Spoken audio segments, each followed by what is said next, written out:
my friends, and welcome back to Where Wendy Creates. I'm glad you joined me today because after our last video, I really wanted to talk a little bit more about the fabric making process. We've all seen, if we've driven down 75 in the southeast, we've seen the cotton fields. And if we travel during the right time, we see they are all in poofs of cotton all over that beautiful plant. So where does it go from there, and how on earth does a plant turn into a fabric that we touch, that we wear, that is a living creature from nature? It's not a creature, but we know what we mean. So cultivating cotton and harvesting, and how does that all work? Cotton plants are grown in warm climates. So both the United States, India, and China are the three major producers of cotton. Once the cotton is mature, the plant is grown, the cotton has popped out of its little seed pods. So you see the big cotton ball there. It is harvested either manually by picking it, which is a very pokey process as the plant is full of thorns, or using mechanical pickers and strippers to strip the cotton balls from the plants as they go. And we've all seen the fields after that happens. There's a lot of waste, but it still is economically sound to do it by machine instead of by people. So the cotton balls contain seeds and fibers, and cotton gin is a machine that it goes through, and it helps to clean that process of getting the seeds and the fiber out of the cotton balls, leaving the raw cotton lint, if you will. The raw lint contains impurities like dirt, leaves, sticks, which are removed by air blasting. Luckily, our machines are designed today to be very technically efficient, and they can actually air blast some of those particles off of the leaving the raw cotton lint.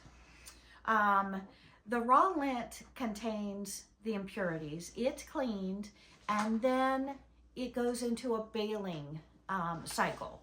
The cleaned cotton is compressed into large bales, typically about 500 pounds each, for transportation to the textile mills. So it's gone from the crops to the cleaning cycle and the gin process, and then it goes over to the textile mills after it's baled.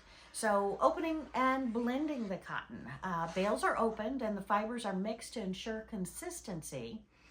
And the fibers are aligned into a thin web, not a fabric yet, but a web, more of a web consistency, removing short fibers and further debris from the cotton. The multiple carded slivers are combined and stretched to improve uniformity, because they really want all those fibers laying flat. Again, they're not into a beautiful fabric yet, but the cotton is getting prepared to make into fabric.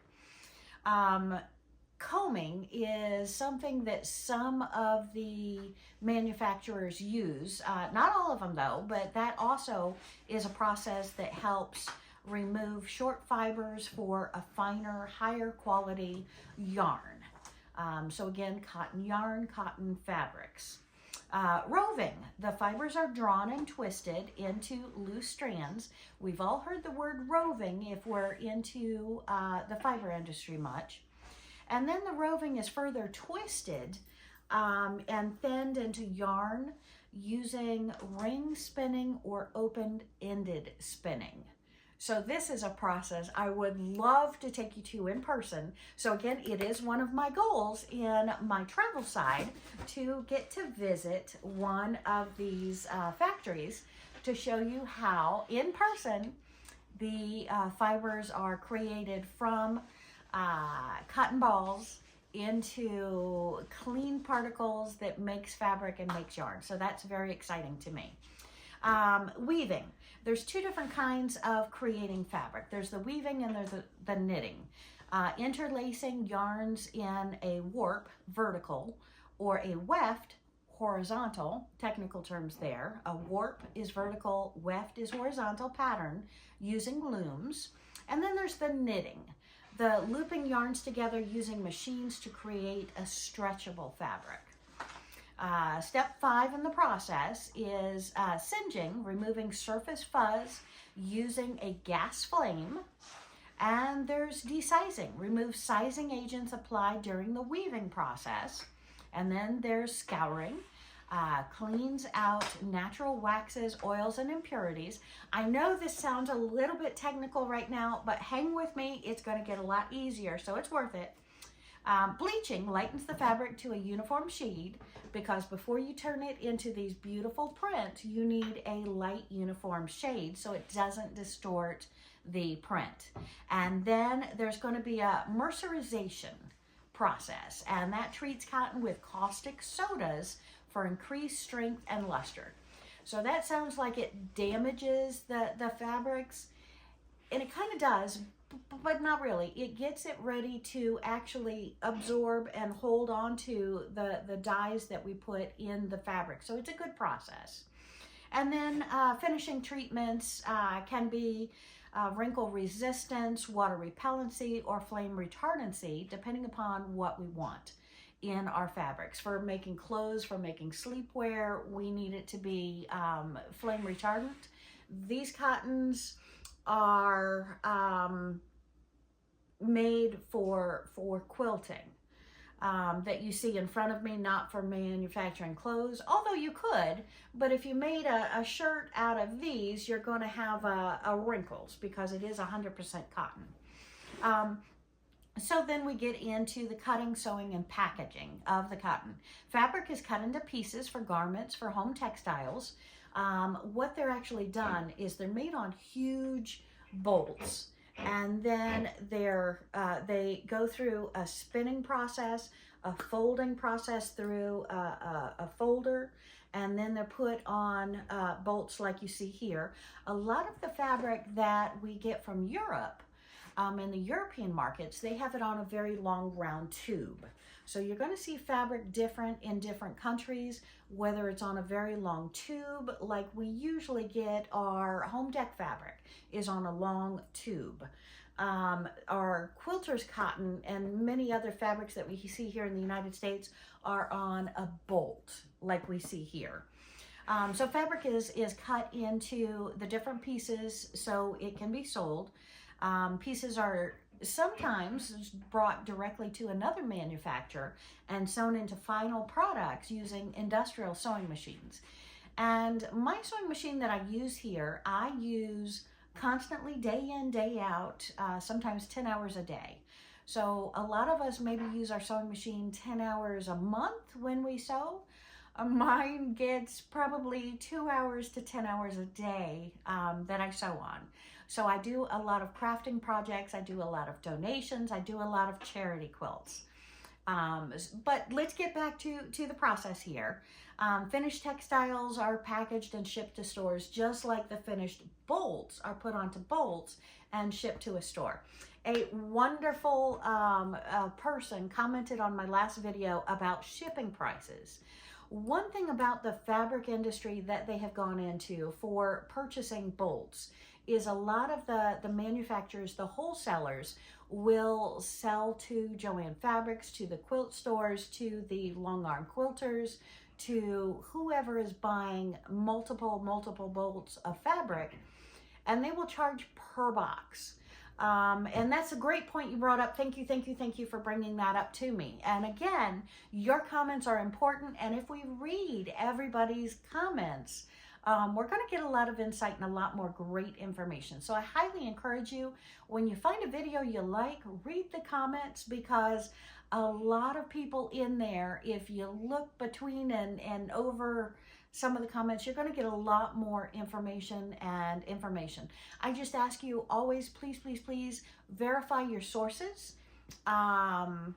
Verify your sources. So the boxes are large, are irregular, and they're heavy, but we are charged when we purchase fabric wholesale by the box, not by the weight in most cases. So if I buy one bolt of fabric or I can get 10 bolts of fabric in that box, I'm going to be charged the same $30 for 10 bolts of fabric that I would be for 1 or 2 bolts of fabric. So price per yard goes up tremendously if I'm only buying 1 or 2 bolts or a smaller amount of fabric. So usually when I buy fabric wholesale, I buy a lot. Can you buy fabric wholesale? No. You have to have a license. So when I say I'm talking more about my friends who are in the business and who go through the fabric like that. But we get off track and back. How to become a fabric designer. I have always loved all of these beautiful designs and been envious of the wonderful creators who create all of the different designs for all the different manufacturing companies. So I thought we'd talk about that a little bit. Degree or training. How do they become a fabric designer? Many fabric designers have a background in textile design, fashion design, or graphic design.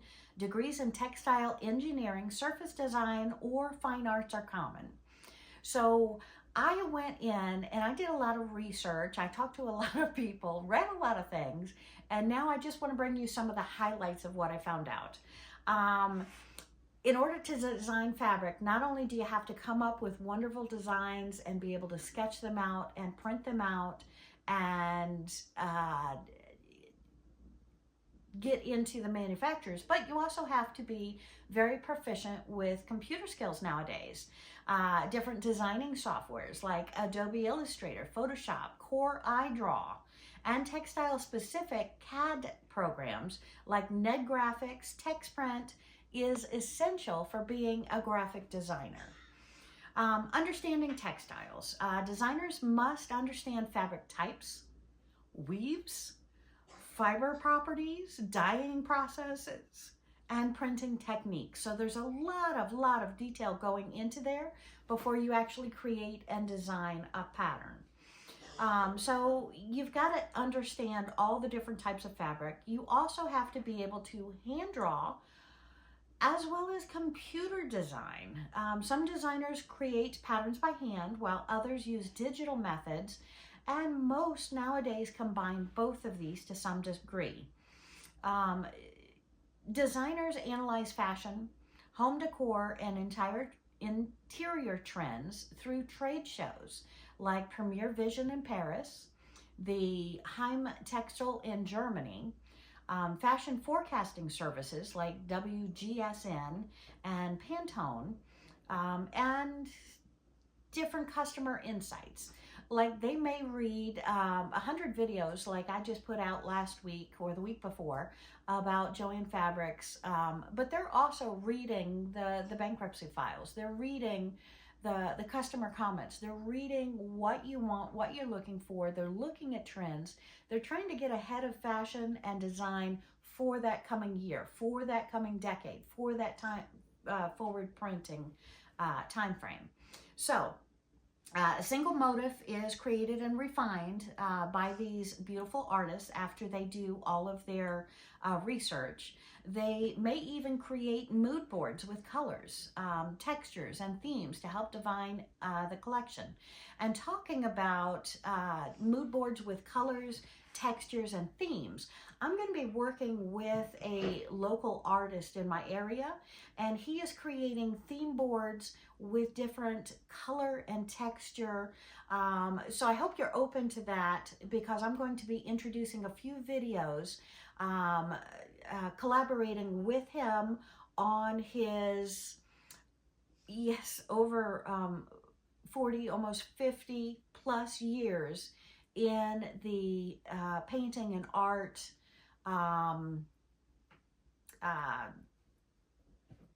genre. He has been hired by many different companies and has worked with paints his entire life. He is a master artist. You also look at designers start sketching patterns manually or digitally. They experiment with layouts, motifs, and color combinations. Like if I get this piece of fabric, what colors do I want with it?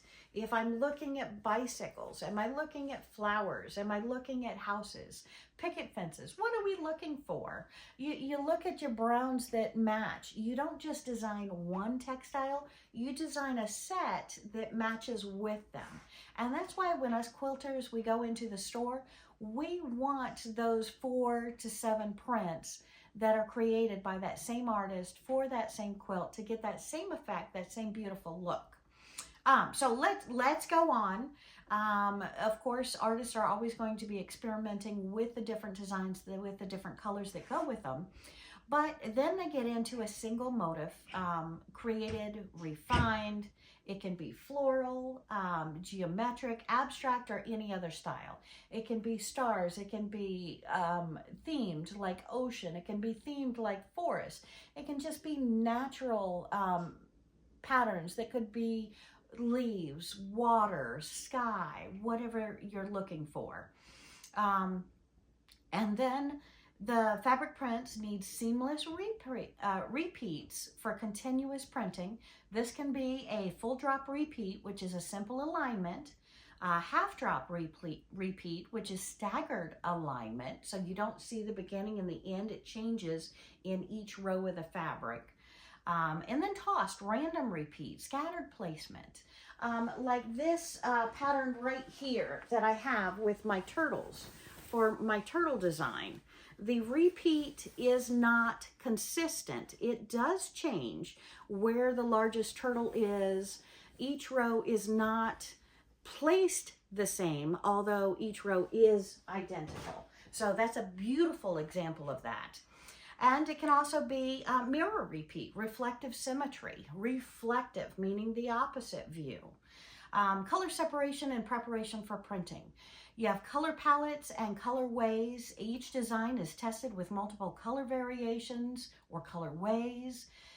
For traditional printing methods like screen printing, I know you've all heard of that, even though maybe we haven't had hands-on experience. I did in high school, which was wonderful, and I've always threatened to get back into screen printing, but I haven't. Each color is separated into layers using software. Like we saw when we were over in Europe and we saw the beautiful silk fabrics, and one color was put on and then another color was put on and then another color was put on, and by the 3rd or 4th color you started seeing the picture, you started seeing the beauty. It had 7+ different colors on the one fabric, so it can be just laid on there. Beautiful. So each color requires a separate screen. The fabric passes under multiple screens where ink is pressed through. This can be done by hand, this can be done by machine. In Europe, where I was a few months ago, they did it all by hand. They had an entire warehouse set up with tables, silks laid out, and they did each one by hand. Amazing process, absolutely incredible. They can also do digital printing, which is sublimation and direct to fabric. Sublimation is for synthetic fabric. Design is printed onto transfer paper and heat pressed onto the polyester. There's the direct to fabric printing for the cottons and the silks, like we're talking about. Ink is directly injected into fabric fibers. And then that is best for custom prints, low minimum orders, not big bolts, repeated and repeated and repeated. So you also have the jacquard weaving for woven patterns. Instead of printing, the design is woven into the fabric using specialized looms. And then you have examples of that, which is brocade, damask, and intricate upholstery fabrics. If you go to an upholstery store and you really look at the manufacturing and the threads, each thread is that color. So it's a magnificent process putting that together, whereas all of our fabrics for quilting is painted or laid on the surface or soaked through the fabrics. It's not individual threads of that color. Then they have to sell the fabric, and this is where it really pertains to us, and that's the process we're kind of looking at, is designers sell patterns to fashion or interior brands. The designs are licensed to textile manufacturers such as Spoonflower, Robert Kaufman, etc., etc., etc. All of the wonderful, wonderful lines out there. And then own fabric line. A lot of designers want to kind of strike a blow and get into the business.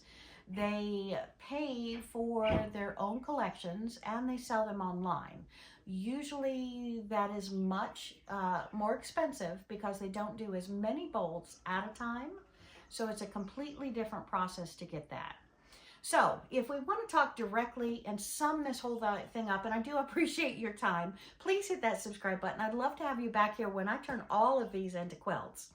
But let's talk about Robert Kaufman fabric just as an example to try and sum up what I've discussed here.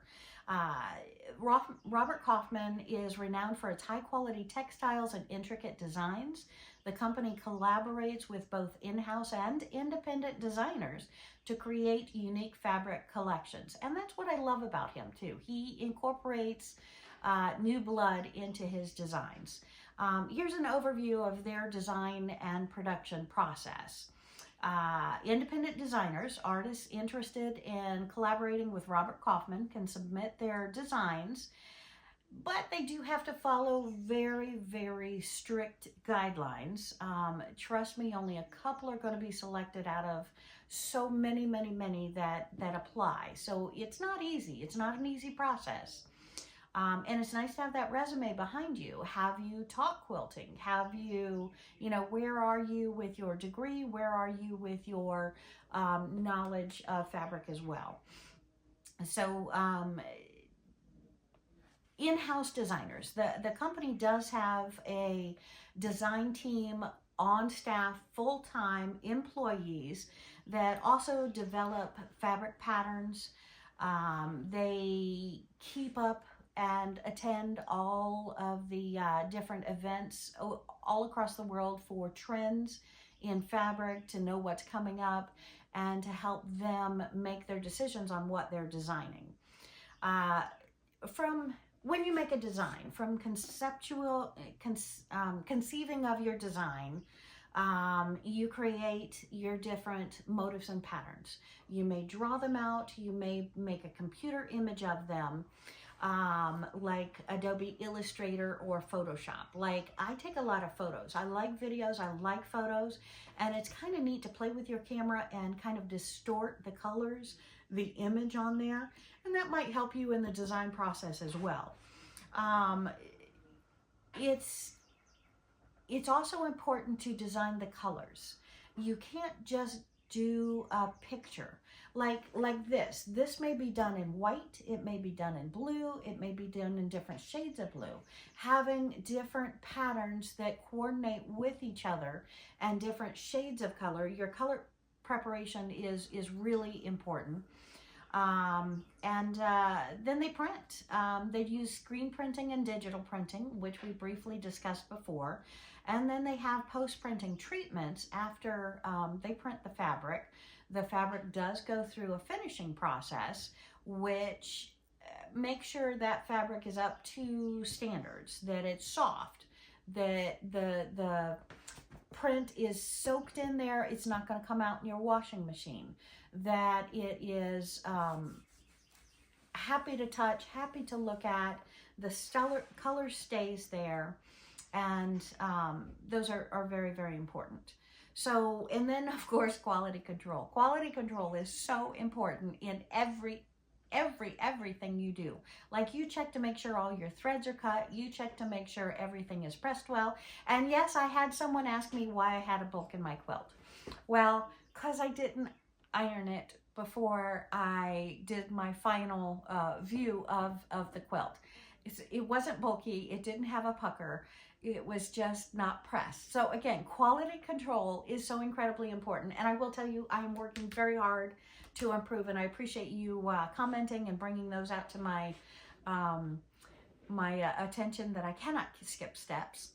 And then, of course, each fabric is then gone through a team of people to make sure that it is exactly what it should be, The continuation is there, it's filled in, there's no lines, there's no gaps, there's no misprinting. So that's all very, very important. And I appreciate you sharing the passion of fabric with me. And I'm going to have an update on Joann Fabrics as soon as we get more information. But again, right now, it's just telling you who's bidding on it, which tells you absolutely nothing until they close the bidding process in March. So there really won't be, I don't anticipate much more information coming out on Joann Fabrics until probably mid to late March. So until then, my friends, happy sewing, happy quilting, and I'm going to go ahead and cut up some fabric now and get started on another quilt. See you real soon. Thank you for joining me.